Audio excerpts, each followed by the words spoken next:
Hey YouTube, Peppercuber here. As you've probably noticed, I've tried to get more into complex puzzles lately. So today I want to present to you a 3x3x5. As you can see here, it has 5 layers in one direction and 3 in this one here and also in the third direction. As you can see here, you can turn it like a normal 3x3. That is when you think of the top and bottom 2 layers as 1 layer each. And also you can turn the uppermost layer and the lowermost layer separately from the others, as you can see here. These layers turn a lot worse than the rest of the cube, but I'm still pretty pleased with the result, because they are honestly pretty hard to build.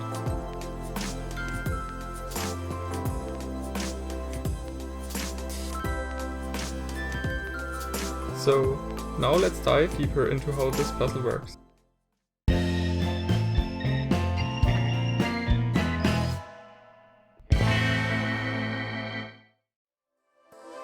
I'm going to take out a few pieces so I can show you how the mechanism works. In here you can see the 6 axes which make up the base puzzle, which is a 3x3 of course. So you can see the axes here, which are connected to centers which can turn around the axis.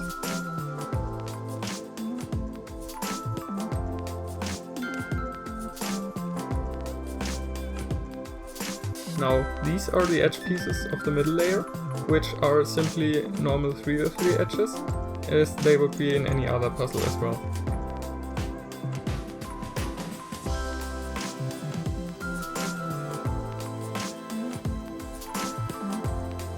Now to the edges of the top and bottom layer. Those are split up into 2 parts, because we need an additional layer on top and on the bottom side. There is a rail on the lower half of the piece, where the upper half can slide into, so it doesn't fall off. This part of the mechanism is working far better than I originally expected. The rails have the shape of a hook, so the upper pieces can't fall off and are held into place by the lower pieces, as you can see here.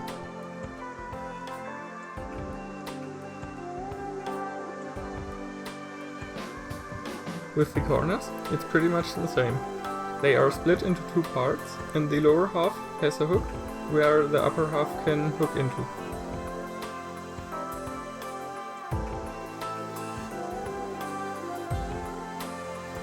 So now, let's assemble the rest of the puzzle, so we can see if I can solve it.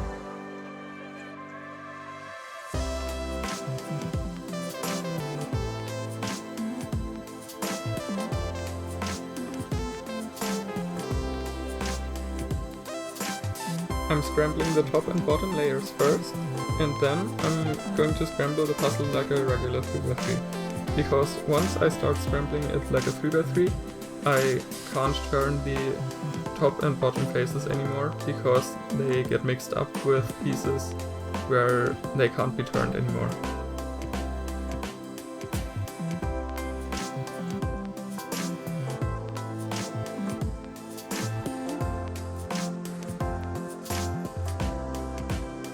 This should be scrambled enough, so let's see if I can solve this thing.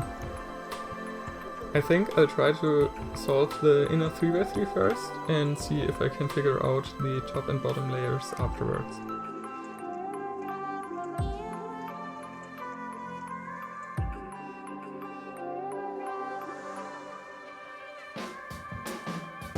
So this is basically our cross. It doesn't really matter if yellow or white is on the bottom, because these are pieces of the top and bottom layers and they can be switched around later on.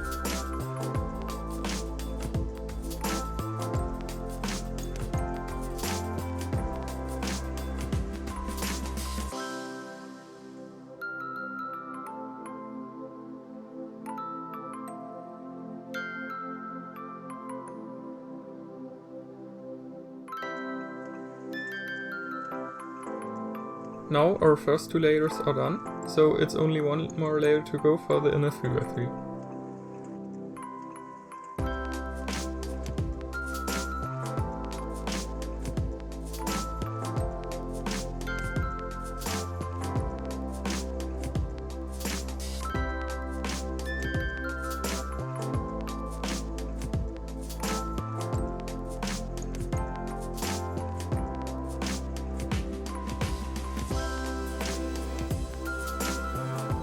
Okay, so I messed up something on the last arc of PLL.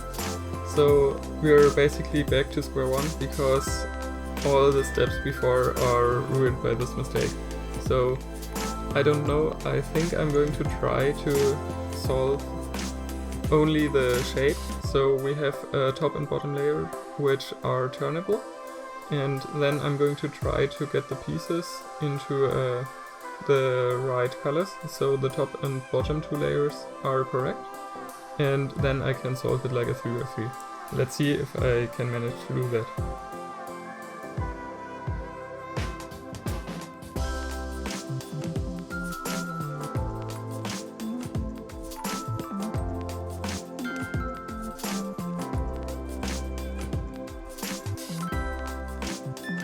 So getting the shape right wasn't that hard, but now I'm really stuck, so I don't know if I can solve this puzzle.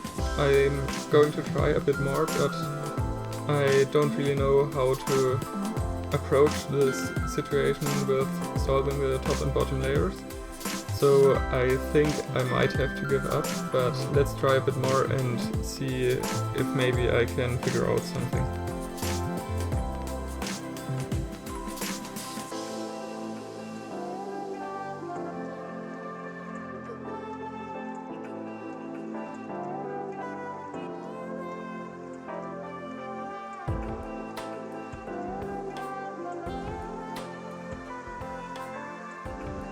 Okay, so I've tried to solve this puzzle now for the biggest part of an hour, and I'm not making any progress, so I think I'm going to call it a day here, and if I sometimes find the motivation, I'm going to try to solve this again, but right now I am defeated by this puzzle.